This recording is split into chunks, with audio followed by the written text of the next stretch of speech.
West ইন্ডিজে আমি captaincy করেছি, তখন তো আমি ক্যাপ্টেন ছিলাম না। ওই সিরিজে শান্ত ক্যাপ্টেন ছিল, ওই ইনজুরি থাকার কারণে আমি ক্যাপ্টেন্সি করেছি। But end of the day আমার জন্য অবশ্যই অনেক ডিফিকাল্ট ফার্স্টের দিকে আমি যখন করেছি। সো এখন যত আমি করব তত আস্তে আস্তে আমি অনেক কিছু ডেভেলপ হবে। এবং এন্ড অফ দ্য ডে আমাদের বাংলাদেশে যারা লিজেন্ড প্লেয়ার ছিল, যারা অনেক ক্যাপ্টেন্সি করেছে, তারা আমাকে অনেক হেল্প করছে। এবং সত্যি কথা বলতে তারা পিছন থেকে আমাকে অনেক সাপোর্ট করছে, বিশেষ করে যারা বাংলাদেশের সাকসেসফুল ক্যাপ্টেন আমি যদি বলি, মনে করেন যে মাশরাফি ভাই, তিনি আমাকে অনেক সাপোর্ট করছে এবং আমাকে বলেছে, তামিম ভাই আমাকে ফোন দিয়ে বলেছে যে এইভাবে করলে ভালো হবে। কারণ আপনি যদি দেখেন তারা কিন্তু দুইজনই বাংলাদেশের সবচেয়ে মোস্ট সাকসেসফুল ক্যাপ্টেন। এবং সত্যি কথা বলতে তারা আমাকে অনেক সাপোর্ট করছে। এই যে দুইটা সিরিজে অনেক কিছু হয়েছে, তারা হয়তো কাছ থেকে দেখেছে, অনেক কথা হয়েছে, বাট এই জিনিসটা আমার কাছে খুব ভালো লাগছে।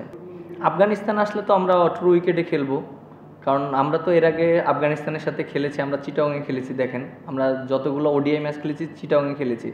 এবং এটা আপনি দেখেন আফগানিস্তান যে সিরিজটা আমরা খেলেছি দুবাইতে, ওরা কিন্তু আমাদেরকে কোনো পেস বোলিং উইকেট দেয়নি এবং অনেক স্লো উইকেট দিয়েছে, যেন ওরা স্পিনাররা অ্যাডভান্টেজ পায়। সো আমরা এটা এটা এটা একটা টিম প্ল্যানিং, আর এটা কোনো দোষের কিছু না। এটা পৃথিবীর যে দেশই যান না কেন সবাই হোম অ্যাডভান্টেজই নেয়। আপনি যে বললেন আমরা বাইরে হেরেছি, আমরা কিন্তু বাইরে অনেক ম্যাচ জিতেছিও। আমরা কিন্তু সাউথ আফ্রিকাকে সিরিজ হারিয়েছি, তারপরে আরও অনেক ম্যাচ আমরা জিতেছি, ওয়ার্ল্ড কাপে আমরা জিতেছি। হ্যাঁ, একটা জিনিস আপনি বলতে পারেন যে আমাদের যে রেজাল্টটা করার উচিত ছিল সেই রকম আমরা রেজাল্টটা করতে পারিনি। বাট এটা একটা প্রসেসের ভিতর থেকে যেতে হবে এবং আপনি প্ল্যানিংটা আরও সুন্দর মতন করতে হবে। এবং আমার কাছে মনে হয় যে হোম অ্যাডভান্টেজ আমরা যে সবসময় নিই এরকম কোনো কিছু না। আমরা যখন ইন্ডিয়ার সাথে খেলেছি আমরা তো ট্রু উইকেটে খেলেছি, মিরপুর মাঠেই কিন্তু ট্রু উইকেটে আমরা খেলেছি। দেখেন আপনার চিটাগংয়ে যান, চিটাগংয়ে আমরা ট্রু উইকেটে খেলেছি। সবসময় যে আমরা হোম অ্যাডভান্টেজ নিই এরকম কোনো কিছু না, আমরা ট্রু উইকেটেও অনেক সময় খেলেছি বাইরের টিমের সাথে।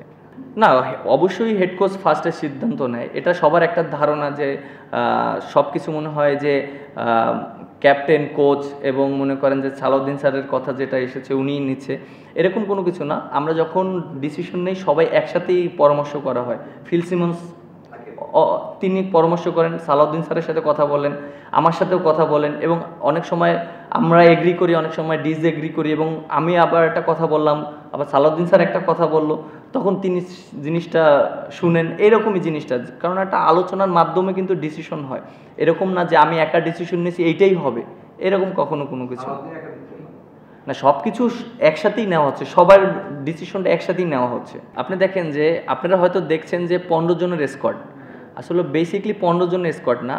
আমরা যে ওডিআইয়ের একটা সার্কেল আছে, আমাদের 25 জনের একটা স্কোয়াড আছে এবং 25 থেকে 27 জন ক্রিকেটার আছে, যারা আমরা সবাই মনে করি ঘুরিয়ে ফিরিয়ে তারাই ওয়ানডে খেলবে। যে যখন ফর্মে থাকবে, যাকে যখন দরকার হবে টিমের প্রয়োজনে সেই খেলবে। আপনি দেখেন যে আপনি মনে করছেন যে 15 জনের স্কোয়াড মানে এই 15 জনই আপনি ঘুরিয়ে ফিরিয়ে খেলা হচ্ছে। আপনি দেখেন যে সৌম্য সরকার লাস্ট 2 সিরিজে ছিল না, বাট এই সিরিজে এসেছে। আবার দেখবেন যে হয়তো আরেকজন এসেছে। সো আমাদের যে 25 জন ক্রিকেটার থেকে 27 জন ক্রিকেটার আছে, এদের ভিতর থেকে আমরা ঘুরিয়ে ফিরিয়ে খেলবো এবং আমরা একটা টিম সেট করতে চাই বিশ্বকাপের আগে, যে কারা কোন জায়গাটা সুইটেবল এবং কোন পজিশনে কাকে খেলালে জিনিসটা বেটার হবে দিন শেষে। আর এন্ড অফ দ্য ডে পারফরমেন্সটা তো খুবই ইম্পর্টেন্ট।